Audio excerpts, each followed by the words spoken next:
This is 54-year-old Barbara Havery. On July 10, 2025, Nassau County Police responded to a Winn-Dixie supermarket after reports that an employee had been caught in a scheme to steal products. A loss prevention investigation uncovered surveillance footage showing Barbara marking items down to $0 for herself before proceeding to self-checkout. Excuse me, ma'am. Do you know where the other deputy went? Is there another deputy here?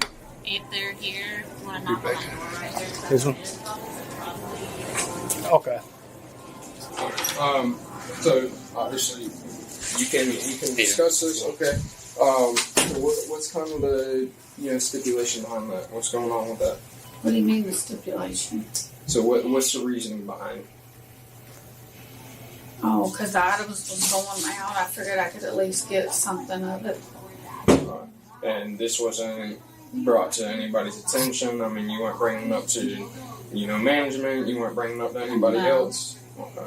So you guys were basically weighing up the items that were not the correct items. He put that on the scale that I'd seen somehow. He put it on the scale and then a ticket would print out. Okay. So, and then is this the very first date on that 6/18? No, that's the last one actually. The very first one's gonna be back in March. I have. So I'm looking at a couple items, and I mean it's stuff such as back in March. Okay, we're looking on the 28th of March. All right. We have items such as Nathan hot dogs. Okay, their actual retail is $14.99. All right, and it's being seen that there is a barcode on it. All right, it was scanned, and the price paid is $0. Huh? How? I'm just giving you all the information. Okay, I have it. You can see exactly what we're looking at. I can't see it, but So the item labeled was a half boneless pork loin. The price listed on it is $0, and the actual item is Nathan hot dogs. So we're scanning an item that's coming up as a half boneless pork loin for $0, and the actual item is a Nathan's hot dog package. it had to have a scan on it because I would never have anything that was. Yep. It did have a label, and it took it down to $0. It took it down to $0. So basically stating that you're putting the barcodes on it. All right, these are not standard barcodes that are listed on the packaging, not the manufacturer barcodes. Okay, these are barcodes that are being placed on it, and we can see. All right, Yeah. I know what the Winn-Dixie barcode is the big white piece of paper. Okay, unlike Publix and stuff like that, it's just a regular a manufacturer barcode. Okay, so this package right here is coming up. You're scanning it, and it's coming up as $0. I don't know why. Which the listed price, the price is listed on the barcode. Okay, everybody looks at the barcode, right? Because it'll tell you the pounds, it'll tell you how much it is, it'll tell you everything behind it. Okay, so where are you getting this free? Who's giving you authorization? It's not free. It wasn't free. Somehow they all rung up with there was a price tag on everything I got was a price tag. I mean, I didn't look at it, but I see them print price tag, and it had to have something on it because I paid for it for whatever it was every time. And I do have every transaction receipt. I know that's in my typing, but every single one is on this video. I have a USB drive of the actual receipt. So, and then in total, what's the total loss over from March 28th to, would be last day, would be June 18th. $923. $923 worth of merchandise. So do they want me to pay that? That's what we're hoping. It's just the process that we go through to do that for restitution. Yep. So, and obviously, this is something that we have to look into because obviously, like you said, you haven't gotten management approval for this. I mean, this is something that you and another employee are doing. Okay. And that's not the actual price of the product, and then you're doing it intentionally. That's you're stealing from your employer. Okay, that's the biggest thing. All right, and the issue that we come across is that you reach that threshold of $750. That's felony, automatically felony. Oh, Lord. Okay, so that's where we start having a little bit of issue. When it becomes misdemeanor. That's one thing we talk to employers. Employers decide, okay, we want to pursue charges. We don't. When it comes felony, there is no choice. There's no choice whatsoever. Okay, so obviously we're looking at all these, and it's the same exact thing for every single one. Is it all meat products? That's the only thing? She works in the meat department, so we bacon, Okay. hot dogs. Okay. You know, that- So it's your own department that we're looking at. Yeah. Okay. You know, and it's everything that we're looking at. And I know that, you know, when stuff starts going out of stock or the expiration date and stuff like that, The seal was you know, broken. the sales do drop. They do. Okay. But not $30. Darn. Okay. We're not looking at $30. You know, we have an additional one for $21 marked down. All right. So, you know, there's a lot of things in here that, you know the prices don't go down that much because an actual, you know, customer and stuff like that, we would not get that. Okay, if I came in the store and something was going out of date tomorrow, I'm not getting 99% off on these products. Okay. So, and that's a totally different thing if it's between you and your managers approve it, that's one thing. But if you're intentionally putting these barcodes on it, knowing that you're saving $40-something here and you're only paying $3 instead of $43, there's a little bit of an issue there. What was that? Smithfield bacon, 4 packages. Paid 4 packages, you paid $3.24 rather than the retail price of $43.96. How would it be $43? For 4 packs of bacon? Oh, 4 packs. Mm-hmm. Okay, so, you know, and we keep going on. Ballpark, hot dogs, you paid 92 cents, originally $12. Okay, then we go into 2 packages of sausages, originally almost $11, you paid $1.46. Some of those sausages was marked down. Whoops. Some of them there was a time that one of those, they're like a couple of packs like this, every pack was marked down back there. I bought 4 or 5 of them. They're like a red hot dogs. Those were on sale already, that they marked them out because they didn't have no room for them or a label for them. And they got put out in the thing, and I purchased those myself. Okay. That didn't have to do with them. That's the only time, I know that's the only time I got a big old thing of any kind of sausages when I bought the separate packs. They were all marked down $1.92 or $2 something. I don't remember exactly, but those were originally marked down. Those sausages, I haven't never gotten those sausages marked down I got you. Well, we do have that I can remember. We do have quite a bit of items in here too that you're putting in the wrong barcodes on them. All right, so you're I putting didn't in put no wrong frozen barcodes. turkey breast when in reality we're buying deli meat. All right, and then frozen turkey breast and you're buying tilapia. Okay, and then it goes on and on. There's multiple items on here that, you know, item listed as a Boston butt, you're buying tilapia. Boston butt, you're buying Smithfield bacon. Because you can put in a weight, you can put a weight amount on it, and you can put your actual dollar amount on it, rather than paying the actual, you know, retail price on these items. Okay.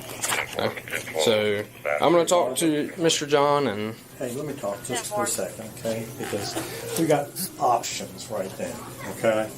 But if you're going to sit here and you're going to tell us that, you know, Smithfield bacon. No, only thing I was Marked telling down there's a like thing of sausages like that. I understand what Okay. was here. So when you say you understand that that doesn't look good. You understand that? Yes, sir. Okay. Because like I said, we got options at this point in time. But you're going to sit here and tell us that common sense overrules. No. I wasn't saying that. The only thing I was talking about is where there was multiple sausages for $1 something. Okay, and we'll talk Those about were we'll talk about that in a minute. the right price. Yeah, but when you know we're all adults here. Okay. Yes, sir. I've never did this. Never done anything. I don't never get in trouble or Okay. do anything, and I didn't realize. I But it just was- because so- I know stuff normally gets marked down, maybe not that low. Mm-hmm. You know. Okay, but come on, we understand what's going on here. All right. And like I said, we got options. But if you're going to sit here and tell me to my face that I don't see what I see, No, sir, that ain't what I was saying. okay, we make mistakes. Right? Yes, sir. Okay. And you never done something like this before, but It's just tough right now, right? Times are tough. You did what you needed to do, correct? Okay. All right. Well, what we got to figure out is where we go from here. A lot of times in life we make mistakes. And in this case, you made a mistake. Correct? Right. Yeah.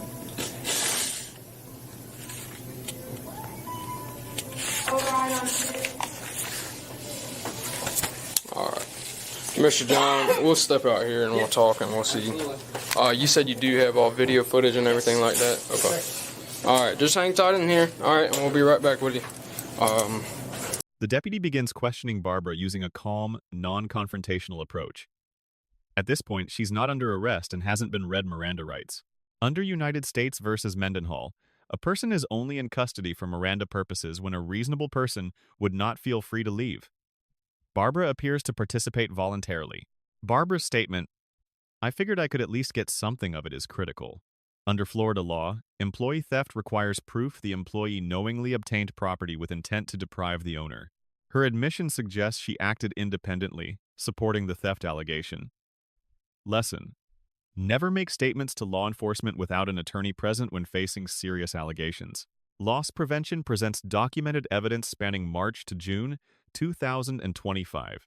Nathan's Hot Dogs, retail $14.99, scanned at $0 using fraudulent barcodes labeled as half-boneless pork loin. Under Florida statute 812.014, theft occurs when someone knowingly obtains property with intent to deprive the owner. The pattern of fraudulent labels demonstrates systematic deception. Here's the critical threshold. Under Florida law, theft of $750 or more is grand theft third degree, a felony. The deputy explains correctly, when it's misdemeanor, employers decide. When it's felony, there is no choice. At $923, this case requires mandatory arrest. Conviction means up to 5 years prison and $5,000 in fines. Transaction after transaction shows the same pattern. 4 packages of bacon, retail $44, paid $3.24. Hot dogs, retail $12, paid 92 cents. Barbara claims some were authorized markdowns, but loss prevention records contradict this. Key lesson: if prices seem too good to be true, they probably are illegal. The evidence becomes damning. Deli meat, labeled as frozen turkey breast. Tilapia, labeled as Boston butt. These product mismatches can't be explained as authorized markdowns. This demonstrates intentional fraud, not mistakes. The markdown system allowed employees to input custom prices, creating opportunity for abuse. On these videos, I mean, what are they kind of showing in reference to, like the actual barcodes? Like, is it the manager that's doing it? Is it her sometimes? We don't have video of the actual items being marked down. Okay. We just have what they're saying and then what we're seeing on the video through the transactions. Okay. So we did go through this a couple weeks ago with another associate. She said the same thing, that Andy, the market manager, is given approval for this. But Andy's never gotten approval from the store manager, so he's doing it on his own, kind of taking the other associates under their wing. So I had this is one of my last internal interview, and he says, INDSIM does not tolerate marking down of product, meat and seafood, or lower prices of fresh product on the sales floor, or change labels for any reason. So he's saying he's not doing it. Okay. And then what was her statement in reference? Yeah. After coming to the meats department, I seen our meats going bad color-wise, so I asked Andy if we get anything marked down, because it's old, change colors to be able to purchase it in a markdown. Purchase it, and he marked it down. So she is saying that in her statement as well. Okay. Same thing the other associate said too. Okay. And I know, so with the last one, I mean, what was kind of the end goal of that one? We were just aiming for restitution, you know. It was only $400, the other one. But Andy is not only marking down his own product like them, but he's also just walking out with merchandise, just straight theft. Okay. So I plan on doing him next Wednesday. Okay. All right. Sounds good. All right. Well, obviously we'll have to discuss, because like I said, I mean,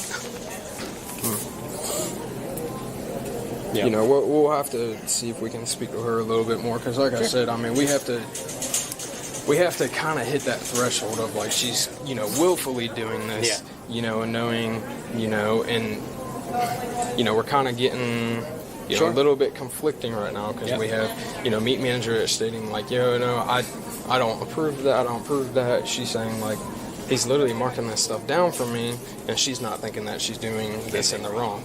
I understand, like, me personally, like, if I'm looking at it and I'm like, okay, like, me being an employee, and I'm sitting here, I'm like, okay, I'm paying, instead of paying for 3 pounds of meat, I'm not, $25, I'm paying 98 cents. Right. Be a little red flag for me. But for, state-wise and the actual, state attorney's office, they're going to look at this and been like, well, how do we know that she was willfully doing this? Like, how do we know that she's, so, we'll kind of discuss that, we'll see.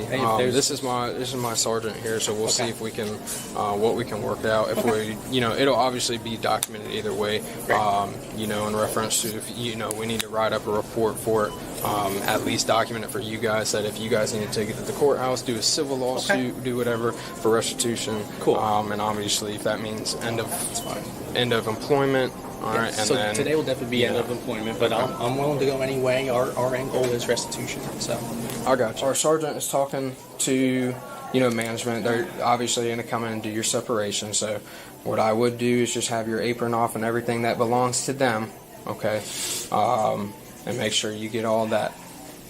All right, and then they'll obviously have to do your termination. Okay, they're not wanting to trespass you from the store. Okay, so you are still allowed to come back to this store. That is, again, up to you. Okay, we're not going to tell you, like, you can only come to this Winn-Dixie. They don't want to pursue criminal charges, like I said. They have no whatsoever, they have no intentions of doing that. They just don't have a choice because it's out of their hands at this point. Okay, so, they don't have a choice. Because the state of Florida tells us if something's misdemeanor, they have that choice. If something is felony, law enforcement takes over at that point, and we don't have that choice. So, like I said, we've already explained to them very in-depth that program, okay? So they're very well aware of that, and so it seems like that's... the program, what are you talking about? Do I got to go to court, and then they... Correct.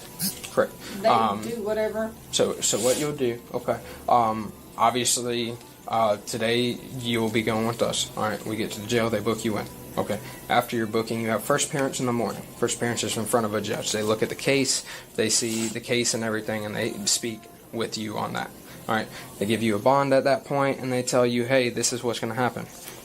When Dixie comes, okay, and if they go up to the courthouse and they're like, hey, we were explained by Nassau County that we can do this program, the PTMI. All right, PTMI, like I was explaining to you earlier, is where they go up and they say, we don't want to pursue criminal charges, although it is felony. We do not wish to pursue criminal charges. We just want restitution for this, paying back. Okay. Which it'll be on this dollar amount. So when they request that, then the judge says, okay, cool. They have to sign some document stating that's what they want. They want this dollar amount back. That was a store loss. All right. And then the judge comes up to you and says, hey, are you willing to take this? Are you willing to take this basically plea deal rather than having criminal charges on you? You accept this, stating you're going to pay back this amount of money, and they'll set a date and time and everything like that, stating that you have to pay it back before this time. So what jail am I going to? Nassau County. Where's that at? In Yulee. It's the only jail we have in Nassau. So, like I said, that's, and then if you agree to that. Can I call Will to come up and get my truck? Who's that? You said Will? Yeah, we can get in contact. All right. Right now we can't make any phone calls, okay? Because like I said, technically to make a phone call and tell them to come get my truck, I got the only key. Yeah. So we'll speak to management and everything like that, okay? And then if you need to, you can leave keys here, leave keys in the vehicle, whatever you need to do, okay? That you can notify him and then let him know, hey, the vehicle is going to be here. Management's going to be well aware that the vehicle is going to be here, okay? So they'll definitely take care of that. They're not going to sit there and tow it and everything like that. So we'll make sure that they're aware of that and they'll do everything, okay? So I got to stay overnight in jail. Yep, you will have to stay overnight, and like I said, you'll see the judge right in the morning. And then when you see the judge in the morning, then that's when they'll speak on behalf of what needs to be done. Okay. Am I allowed to get my purse out of the truck? ID'd her yet? No. Do you have any other belongings or anything, or is everything in the truck? Your ID, all that? I got a bag in my locker. Okay. It's got my stuff I can put in I'll my get truck. management. We'll have to walk back there. We'll have to get all that stuff too. Okay. So, all right. So you guys want to do the Separation? And then what we have to do. I know she said she's got a locker with belongings in it. Okay. So we'll walk back there with you guys present, so we can make sure that she's grabbing only her belongings, nothing else. Okay. All right. Awesome. And then, like I said, she'll be going up today. We're not, like I said, we're not going to cuff her or anything until we get out there. Okay. So we'll get that situated. Great. I'll just need your ID. Yeah. All right. And then, because you and me are really the ones that have been speaking, Yeah. if y'all want to notify her, we'll walk back, get her belongings, and then we'll get your ID and we'll get out of here. And then she does have some belongings in the locker back there. So if you don't mind walking back there with us. We are terminating your employment with Winn-Dixie as of today. Okay? That understood? Any questions?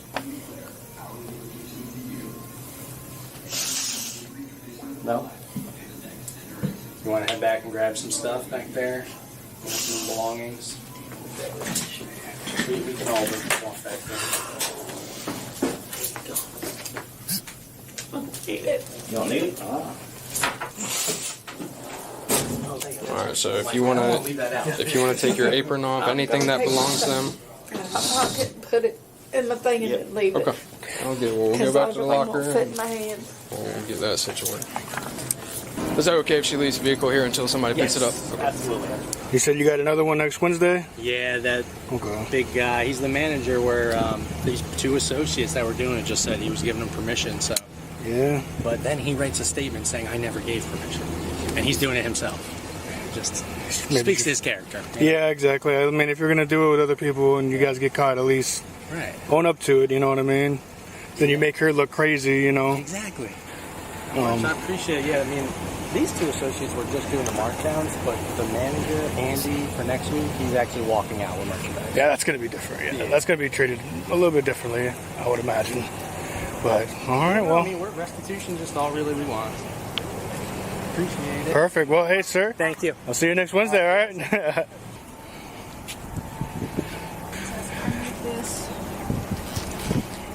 This has got a needle in it, and I probably won't be able to take that. I got to test my sugar. Yeah, they'll be able to test everything for you. Anything medical, you got to leave, yeah. They have a Nassau. full-time nurse. Yeah, you get a phone call, so they'll be able to access Am I able to contacts take and my everything. phone with me? Yep. Ah, damn. I got to leave the keys, so I about forgot that. And nothing else on you? Any pockets or anything that you have possibly? Okay. And nothing. We always ask nothing that's qualified as contraband on He you. said you can keep it. Nothing that's qualified as contraband on you that would be qualified when we get into the jail. What are you talking about? Any contraband, illegal narcotics or anything. Weapons. We're always required to anything. ask. Okay, because if you enter it in the jail, then it's another felony. Okay, and we try to avoid that. What are you talking about? Anything on me or something? I don't take drugs. I understand. It's- We're required to ask. We just have to ask. Oh. Yeah. We're required to ask because we have to notify you that if there's any illegal narcotics, that is an additional felony if we go into the jail. Let's do it in my wallet. Because I got my driver's license in this, and just take these two things. Good. Just go ahead and take a seat for me, all right? Now we're going to buckle you in. So it won't turn on. A sergeant employs classic interview tactics, appealing to common sense. Times are tough, you did what you needed to do. This minimizes moral judgment to encourage admission. Barbara doesn't fully confess, but acknowledges mistakes.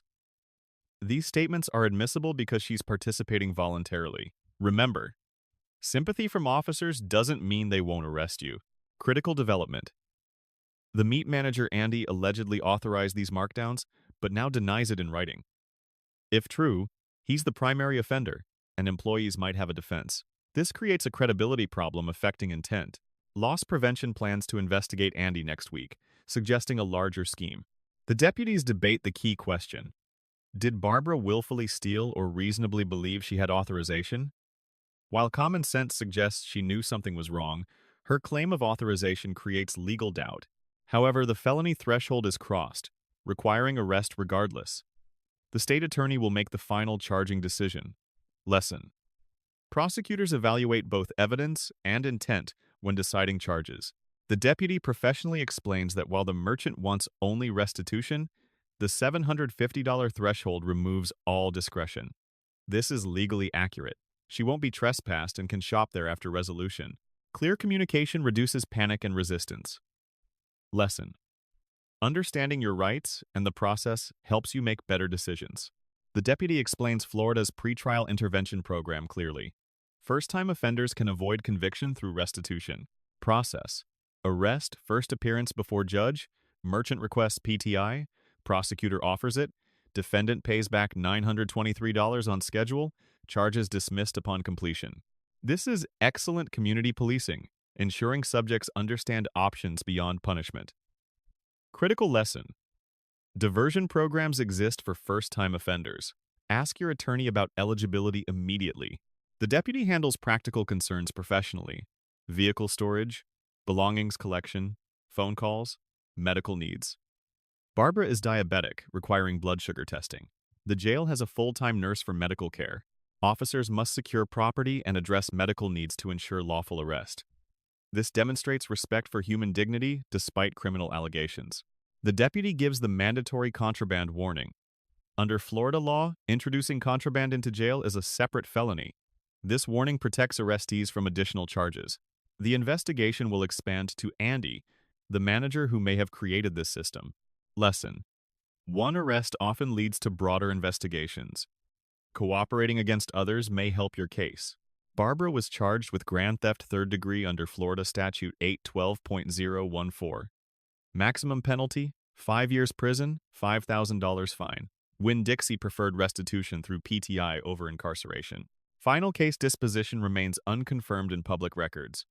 All defendants are presumed innocent until proven guilty. Nassau County Sheriff's Office receives an A-. Deputies showed professional investigation techniques, accurate legal knowledge, and clear communication. The PTI explanation demonstrated community-oriented policing. Minor deduction: Miranda should have been given once arrest was decided. Technical point in an otherwise exemplary case. Lesson for law enforcement: clear explanation of legal processes builds public trust and reduces conflict. Barbara Havery receives a C+. Her biggest mistake: making statements without an attorney.